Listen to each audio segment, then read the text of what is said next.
এই ভিডিঅ'টোত আপুনি যি দেখিছে সেয়া হৈছে ইৰাণৰ বৰ্তমানৰ দৃশ্য। ইৰাণ হৈছে এখন ইছলামিক ৰিপাব্লিক দেশ, য'ত দেশৰ মূল ক্ষমতা বা মূল ডিচিজন লয় সেই দেশৰ religious supreme leader Ayatollah Ali খামেনিয়ে। দেশত প্ৰেচিডেণ্ট আছে, তেওঁলোক ইলেক্টেডো হয়, কিন্তু তেওঁলোকে কেৱল দেশৰ নমিনেল ডিচিজনখিনিহে ল'ব পাৰে। গতিকে সেই শাসনা ব্যৱস্থা আজি প্ৰায় ৩৬ বছৰৰ পৰা চলি আহি আছে, আৰু তাত ইমানেই বেছি ৰেষ্ট্ৰিকশ্যন আছে, বিশেষকৈ মাইকী মানুহৰ ক্ষেত্ৰত, তেওঁলোকৰ ড্ৰেছ পাতিৰ ক্ষেত্ৰত, আৰু বাকী ধৰ্মীয় ৰীতি নীতিবোৰ ইমানেই বেছিকৈ এনফৰ্চ কৰা হয় যে মানুহ তাত কিছু বিৰক্ত হৈ গৈছে।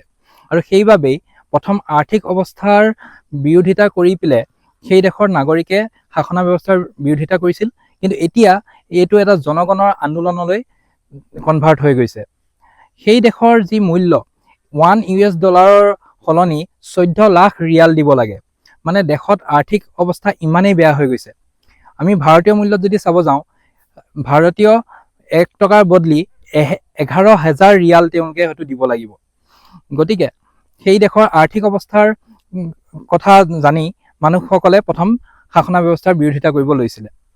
আৰু লগতে যিখিনি মাইকী মানুহৰ ওপৰত তেওঁলোকে ৰেষ্ট্ৰিকশ্যন বান্ধি দিছিলে, 2022 চনত এগৰাকী 22 বছৰীয়া ছোৱালীয়ে হিজাব নিপিন্ধো বুলি পেলাই তেওঁ এখন ফটো দিছিলে, বা তেওঁ এটা সমাজৰ মাজলৈ ওলাই আহিছিল, আৰু তাতেই তেওঁ মৰেল পুলিচগিৰি কৰি তেওঁক এখন ভেনত ভৰাই পুলিচে ইমানেই বেয়াকৈ পিটিছিল যে 3 দিন হস্পিটেলত থাকি তেওঁ মৃত্যুমুখত পৰিছিল। ঠিক সেইদৰে ৰাইজে যেন এতিয়া আকৌ সাহ কৰি দেশৰ কুশাসনা ব্যৱস্থাৰ বিৰোধিতা কৰি ৰাজপথলৈ নামি আহিছে। এতিয়াও এগৰাকী ছোৱালীয়ে ওঠত চিগাৰেট লৈ সেই দেশৰ সুপ্ৰিম লিডাৰৰ ফটো জ্বলাই দিছে, আৰু এইটো এটা মৰসাহ ইমানখিনি কৰিছে যাতে তেওঁলোকে জনাইছে যে আমি আৰু ইমানখিনি সহ্য কৰিব নোৱাৰোঁ। যদিও এনে আন্দোলন ইৰাণৰ ৰাজধানী তেহৰানকে ধৰি প্ৰত্যেকখন চহৰতে গা ধৰি উঠিছে, তথাপিতো ইয়াক চৰকাৰে কঠোৰ নীতিৰে দমন কৰি আহিছে। এতিয়ালৈকে প্ৰায় 200জনতকৈ অধিক লোকক হত্যা কৰা হৈছে, 2300তকৈ অধিক লোকক জেলত ৰখা হৈছে, আৰু কিমান যে তাৰ নিৰুদ্দেশ হৈ আছে তাৰ কোনো হিচাপ নাই। আন্দোলন কৰিবলৈ তেওঁলোকে ৰাজপথলৈ নামিতো আহিছিল, কিন্তু তেওঁলোক না বৰ্তমান জেলত আছে না ঘৰত আছে। আৰু ইণ্টাৰনেশ্যনেল কমিউনিটি যেনে ইজৰাইল, আমেৰিকা আদিয়েও ইয়াৰ যেন সুবিধা ল'ব বিচাৰিছে।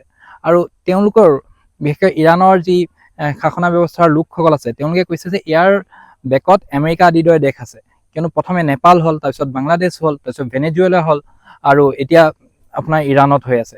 আৰু আমেৰিকা হয়তো সকলোতে চান্স ল'বও বিচাৰে, আৰু ইৰাণৰ ওপৰত চেংচন আমেৰিকাই বহুত দিনৰ পৰা লগাই আহিছে।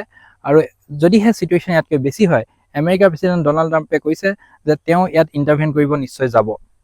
বন্ধুসকল, এয়া আছিল ইৰাণৰ বিষয়ে চমুকৈ এটা বিবৃতি।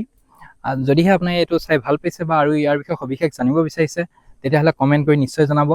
আমাৰ চেনেলটো লাইক আৰু শ্বেয়াৰ আৰু ছাবস্ক্ৰাইব নিশ্চয় কৰিব। জয় হিন্দ।